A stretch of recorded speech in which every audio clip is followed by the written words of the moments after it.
Drew balanced his 3-year-old daughter, Daisy, on one hip while trying to wipe peanut butter off her nose with a napkin in the other hand when the doorbell rang. "Hold on, Bug," he muttered, setting the half-made sandwich on the counter and heading to the door. This was his first gig in weeks.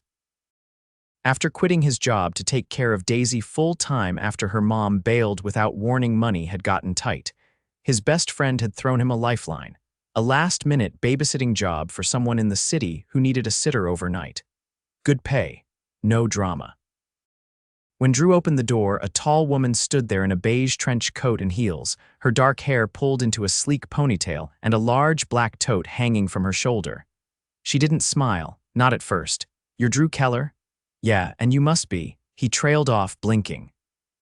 She was stunning in that intimidating, out-of-my-league kind of way. "Sorry, you, Dahlia Zane," she said simply, glancing past him into the apartment. "You're watching my nephew, Milo." Daisy peeked out from behind Drew's leg, holding a stuffed elephant. Dahlia's expression softened for a second. "I didn't know there'd be another child." No, she's mine. Daisy, she'll be with me the whole time, of course." Dahlia crouched, meeting Daisy's eyes. "Hi, Daisy, I'm Dahlia. You like peanut butter?" Daisy gave a shy nod. Drew exhaled. "So, Milo, he's already asleep in the guest room. I had my assistant drop him off early. I just need someone to stay the night and keep an eye on him. He gets up early. Breakfast is already prepped in the fridge. There's a list of allergies and numbers on the counter." "Got it," Drew nodded. "Easy enough." Dahlia straightened, eyes flicking to his worn t-shirt and frayed jeans. "You've done this before. I've been a dad for 3 years. Babysitting feels like a vacation." That made her laugh short and unexpected. "All right, well. I'll see you in the morning." She turned to go, heels clicking down the hallway, and Drew shut the door gently behind her. "All right, Daisy," he said, lifting her up. "Time to finish that sandwich. Then we're on movie duty." When Drew woke up at 6 the next morning, both kids were already awake, giggling over cereal and cartoons.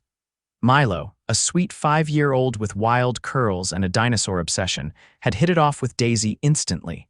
Dahlia walked in exactly at 8.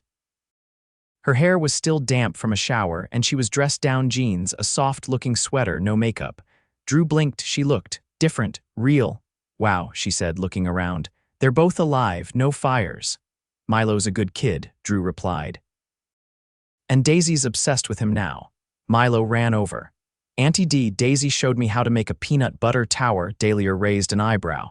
"Should I be scared?" "Probably," Drew said, grinning. She looked at him for a moment. "You're good with them." "I kinda have to be." "No, I mean," she hesitated. "You're patient. Most guys I know can't handle a spilled juice box without losing their minds." Drew shrugged. "After what Daisy and I have been through, spilled juice isn't the end of the world." Her eyes flicked to his. For a moment, something shifted. "Well, thank you for everything. I'll send the payment by the end of the day. You can just give it to me now if that's easier." She paused like she hadn't expected him to ask that. "Sure." "Wait here." She walked into the guest room and returned with an envelope. Drew opened it casually and froze. It was thick, very thick. He pulled out a stack of cash. "This is, way more than I usually get." "I pay what the night's worth," Dahlia said simply, then added, "and I liked how you handled Milo." "Still, this is a lot." She tilted her head. "You don't know who I am, do you?" He blinked. "You said your name was Dahlia." She smiled, a small, amused thing. "I run Zane & Co. It's a media investment firm. I'm on the Forbes list, twice." Drew stared. Dahlia laughed. "That's the face. Everyone does that." "You're a millionaire," she shrugged. "Give or take." Daisy tugged on his jeans. "Daddy, can Miss Dahlia come to the park with us?" Dahlia looked startled. Then she looked at Drew. He hesitated. "You're welcome to. It's just the playground down the street." She looked at her watch. "I have a meeting at 10, but I have an hour." "Why not?" At the park, Dahlia took off her heels and walked barefoot on the grass. Drew watched her from the bench, trying to figure her out. She was guarded, sure, but she was also laughing with the kids, pushing Daisy on the swing like she'd done it 100 times. When she came over and sat beside him, she handed him a coffee she'd picked up on the way. "Thanks," he said, taking it. "You're welcome." There was a long moment of silence before she added, "I don't usually do this. Go to parks, spend time with strangers. Especially ones I paid." Drew grinned. I don't usually get paid that much to hang out with dinosaurs and eat cereal, she laughed softly. This was nice.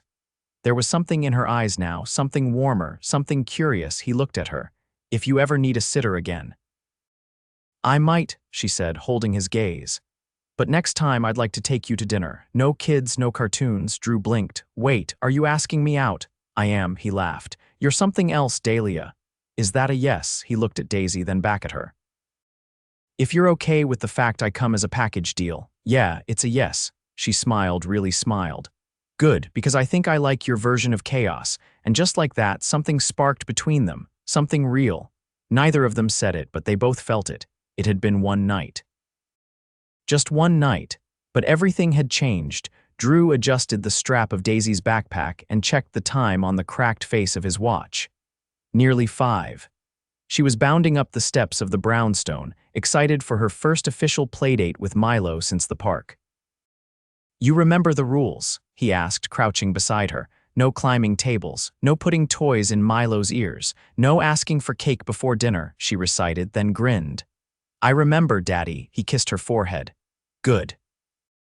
Let's try to keep it that way. The door swung open before they knocked, and Dahlia stood in the entryway, barefoot again, wearing a soft navy blouse and wide-leg trousers. Her hair was loose this time, framing her face in a way that completely disarmed him. Hey, she said, stepping aside. Come in. He followed her into the townhouse, spacious, sleek, full of tall windows and quiet elegance, the kind of place where even the silence felt expensive. Daisy ran off to find Milo, her shoes thudding against the hardwood before vanishing down the hallway. He turned to face Dahlia, hands in his jacket pockets. You sure it's okay she's here this early? You mentioned a meeting. I canceled it. You canceled a whole meeting. She shut the door, then leaned her shoulder lightly against it. I had more interesting plans. His brow rose. You mean this? I mean you. He blinked at her. You don't waste time, do you? I don't like wasting anything, she said simply. There was something different about her today, not just the clothes or the hair, something settled, like she'd made a decision and wasn't planning to look back. Before he could speak, she gestured toward the kitchen. I was going to make dinner, or try to. I figured we could talk while the kids destroy the guest room. He followed her into the kitchen, which was all marble countertops and matte brass fixtures. A wine bottle sat open next to a cutting board with half-sliced shallots. Full disclosure, she said, opening a drawer, I haven't cooked anything that didn't come with instructions in a long time. Well, if you burn it, I'll just pretend it's gourmet, he offered, leaning against the island. She glanced at him, a flicker of something unreadable in her eyes. You always this easygoing? No, he admitted, but I've learned to pick my battles. Some things aren't worth the stress. Like what? Micromanaging dinner? Fighting traffic. Wondering why someone left, she stilled, knife poised over a tomato. You mean Daisy's mom? He nodded once. She set the knife down gently, then turned to face him. I won't ask for details. But for what it's worth, I think you're doing better than most people would under the same circumstances. He gave a tired half-laugh. Some days I feel like I'm just keeping us afloat, faking it until it looks like swimming. Exactly. She pulled open the fridge, took out a bowl of marinated chicken, and set it on the counter. I know something about holding things together when they're falling apart. He didn't respond, so she continued. My sister Milo's mom was always the one who wanted the family, the kid, the house with the swing set. She had him young. Thought she could make it work with someone who couldn't even spell commitment. Drew studied her face. You raised him? I got guardianship 2 years ago. She left, didn't say goodbye, didn't leave a note, just vanished. Silence stretched between them. Then he said quietly, I'm sorry. Dahlia shook her head. Don't be, he's the best part of my life, but it changed everything. My schedule, my priorities, the way I see people. He leaned forward, resting his elbows on the island. You think I'm one of those people? I think, she said slowly. You're the first person I've wanted to share any of this with in a long time. The oven beeped behind her. She turned away, busying herself sliding the chicken in, but her shoulders stayed taut. Drew stood and walked around the island to stand beside her. You don't owe me any explanations. I know I don't, she said without looking up, but I wanted to give you one anyway. They stood in silence for a while, the scent of garlic and lemon filling the space. Outside, the sky was streaked with bruised purple clouds, the last of the sun sinking beneath the buildings. "Dinner'll be ready in about 20 minutes, Dahlia said finally. "I'll see if the kids haven't set anything on fire." He turned toward the hallway, but she caught his wrist gently before he could leave. "I meant it, you know," she said, voice quieter now. "You're not like most people." He met her gaze. "Neither are you." And then he walked down the hall, heart hammering harder than it should have, wondering how a woman he'd known for less than a week had already slipped underneath his skin. In the guest room, Daisy and Milo were building something elaborate out of blocks, laughing at some inside joke he didn't understand. "Dinner's almost ready," he said, crouching beside them. "Do we get dessert?" Daisy asked. "Maybe." "Depends on how well you eat." "Miss Dahlia said she has chocolate cake," Milo whispered like it was a conspiracy. Drew smiled. "Then we'll definitely be on our best behavior." But inside, his thoughts weren't on cake. They were on the woman down the hall who cooked like she negotiated decisively, without second-guessing, and who, despite the polished exterior, had let him see the cracks.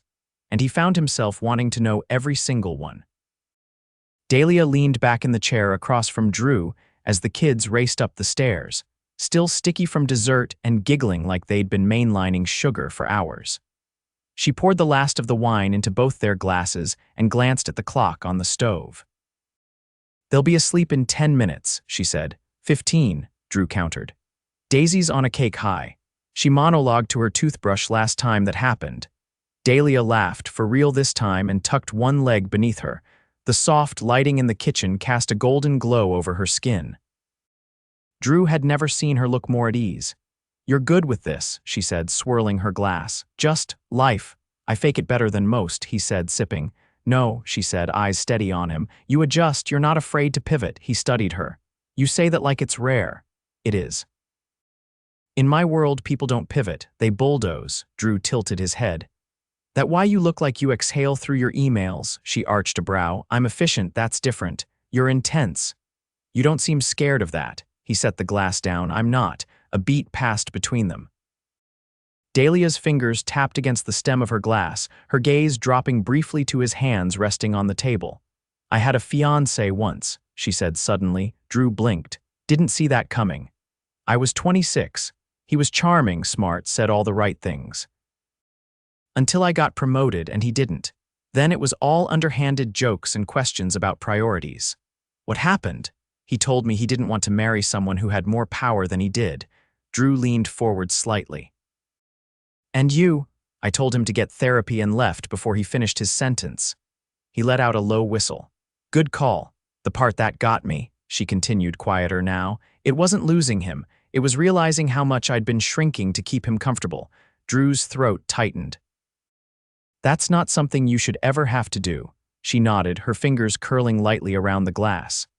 "I haven't dated since. Not seriously, not until."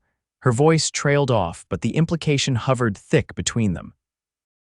"I don't come with a clean slate," Drew said, watching her carefully.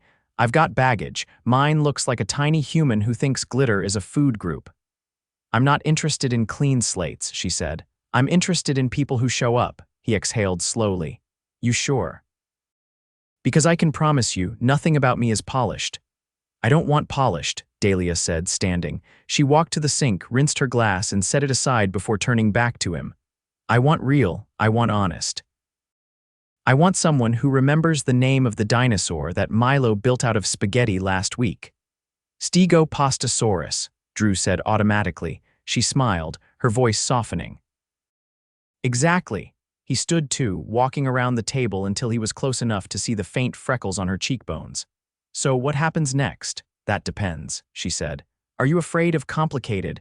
I've been raising a toddler who thinks bedtime is optional." "I'm immune."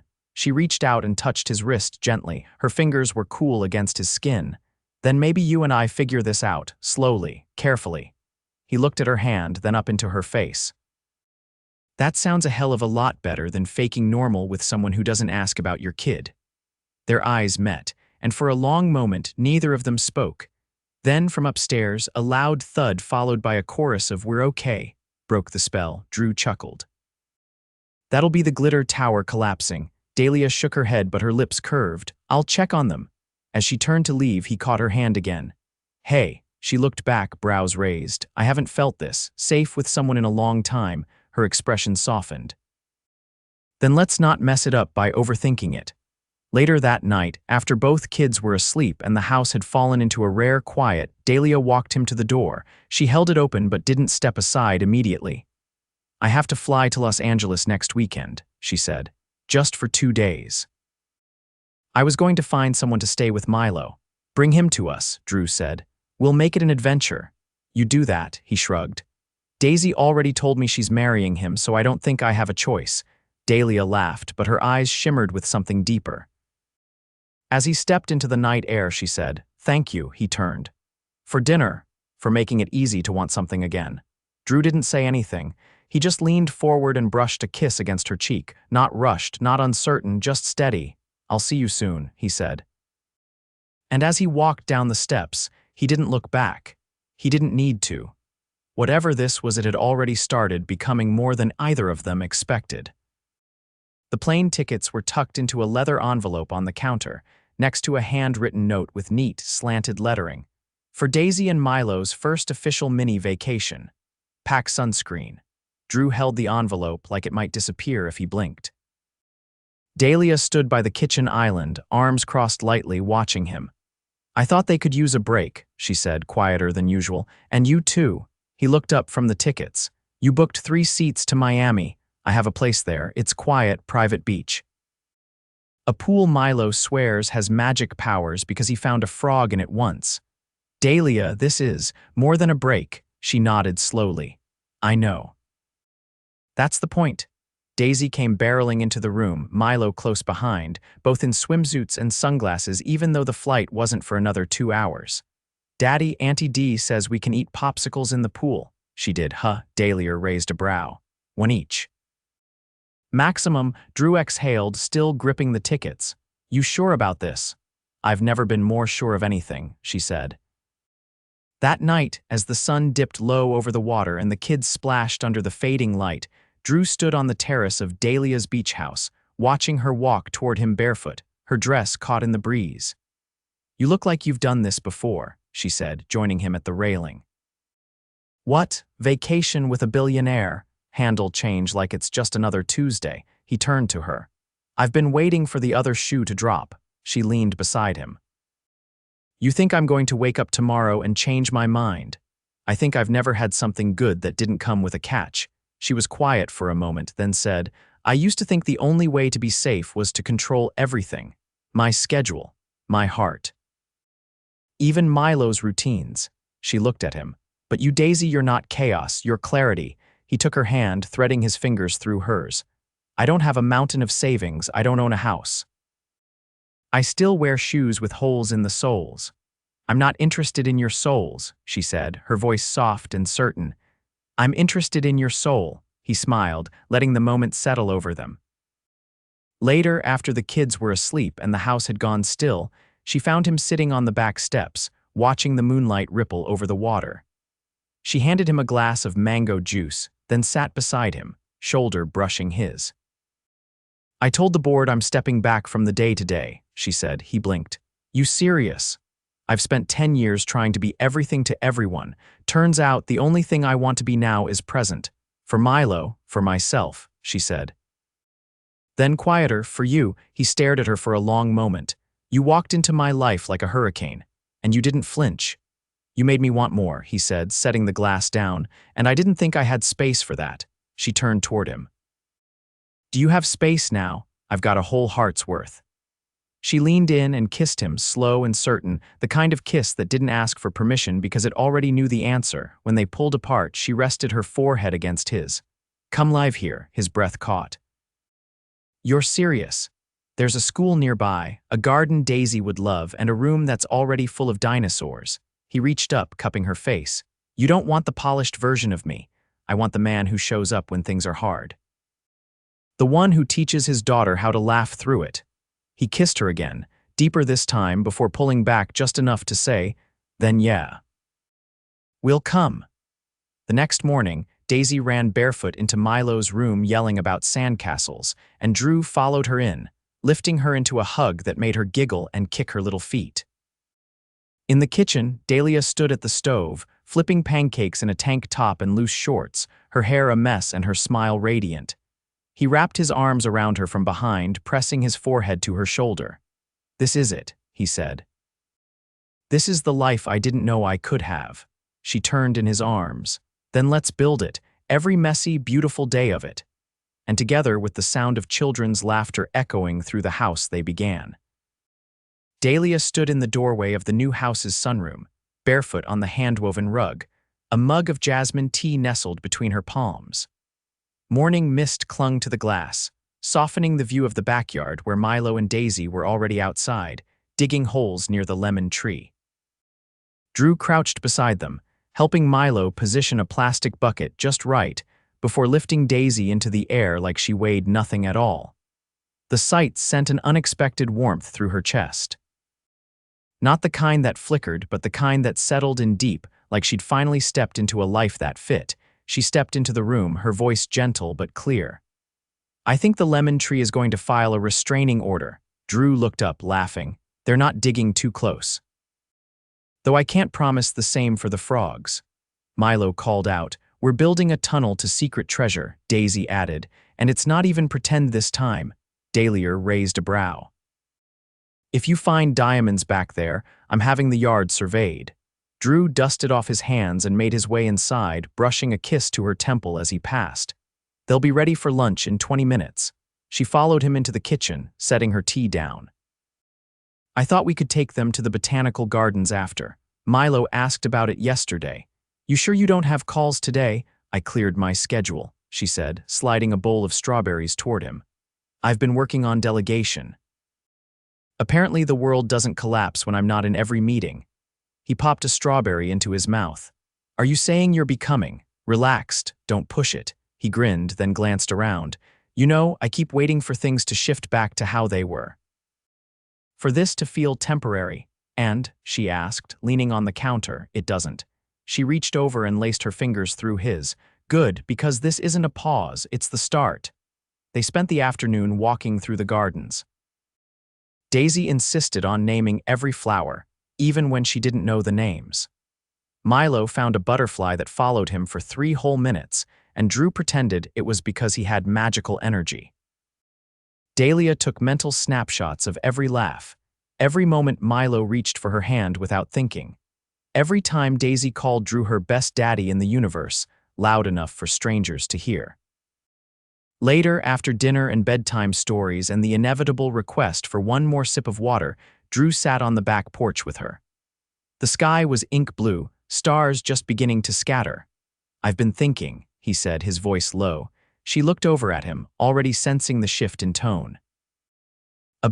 He reached into his pocket and pulled out a ring, simple, elegant, a single emerald set in a gold band. "I didn't want to do this with a speech, I just wanted to ask." Her breath caught. He took her hand. "You made space for me when I didn't know I needed it. You made space for Daisy.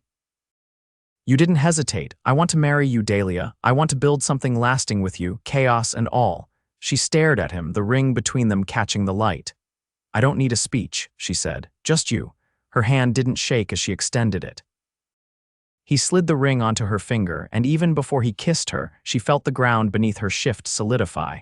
They didn't rush the wedding. Over the next few months, they planned it together, the kids involved in every decision. Daisy chose pink tulips for the centerpieces. Milo insisted the cake should have at least 3 flavors.